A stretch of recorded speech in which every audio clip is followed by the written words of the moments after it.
കേരളം ജയിക്കും, UDF നയിക്കും. സാമ്പത്തിക വർഷത്തിന്റെ ആദ്യ ദിനം തന്നെ ജനങ്ങൾക്ക് ഇരുട്ടടിയായി ഇന്ധനവില വർധനവ്. വാണിജ്യ ആവശ്യങ്ങൾക്കുള്ള LPG സിലിണ്ടറുകളുടെയും പ്രീമിയം പെട്രോൾ ഡീസൽ വിലകളിൽ നല്ല രീതിയിലുള്ള വർധനവാണ് രേഖപ്പെടുത്തിയിരിക്കുന്നത്. പശ്ചിമേഷ്യൻ സംഘർഷങ്ങളെ തുടർന്ന് ആഗോള വിപണിയിലുണ്ടായ അസംസ്കൃത എണ്ണവിലയിലെ കുതിപ്പാണ് രാജ്യത്തും പ്രതിഫലിച്ചിരിക്കുന്നത്. രാജ്യത്ത് വാണിജ്യ ആവശ്യങ്ങൾക്കുള്ള അഥവാ 19 കിലോഗ്രാം LPG സിലിണ്ടറുകളുടെ വില ഒറ്റയടിക്ക് ഡൽഹിയിൽ 195 രൂപയാണ് വർദ്ധിച്ചത്. ഇതോടെ കൊച്ചിയിൽ ഒരു വാണിജ്യ സിലിണ്ടറിന് വില 2092 രൂപയായി ഉയർന്നു. തിരുവനന്തപുരത്ത് ഇത് 2113 രൂപയും കോഴിക്കോട്ടെത്തുമ്പോൾ 2214 രൂപയുമാണ് പുതിയ നിരക്ക്. ഹോട്ടൽ റെസ്റ്റോറന്റ് മേഖലയെ ഇത് കടുത്ത പ്രതിസന്ധിയിലാക്കും. അതേസമയം ഗാർഹിക സിലിണ്ടറുകളുടെ വിലയിൽ മാറ്റമില്ല എന്നത് ആശ്വാസകരമാണ്.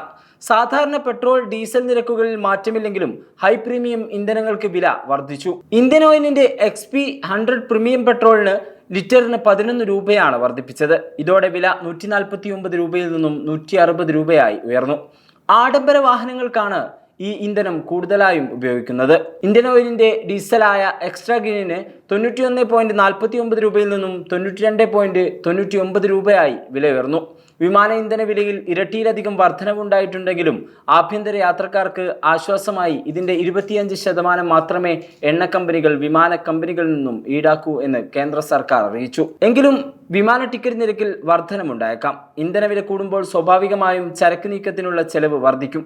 നിത്യോപയോഗ സാധനങ്ങളുടെ വിലയും ബാധിക്കാൻ സാധ്യതയുണ്ട്. KSRTC ബസ്സിൽ ഇനി സ്ത്രീകൾക്ക് സൗജന്യ യാത്ര, അതാണ് UDFന്റെ ഇന്ദിരാ ഗ്യാരണ്ടി. ഇത് സ്ത്രീകൾക്കുള്ള UDFന്റെ ആദരവാണ്. സ്ത്രീകൾക്ക് KSRTC ബസ്സുകളിൽ സൗജന്യ യാത്ര. ഇത് UDFന്റെ ഇന്ദിരാ ഗ്യാരണ്ടി. ഇനി ജനങ്ങൾ ജയിക്കട്ടെ. കേരളം ജയിക്കും, UDF നയിക്കും.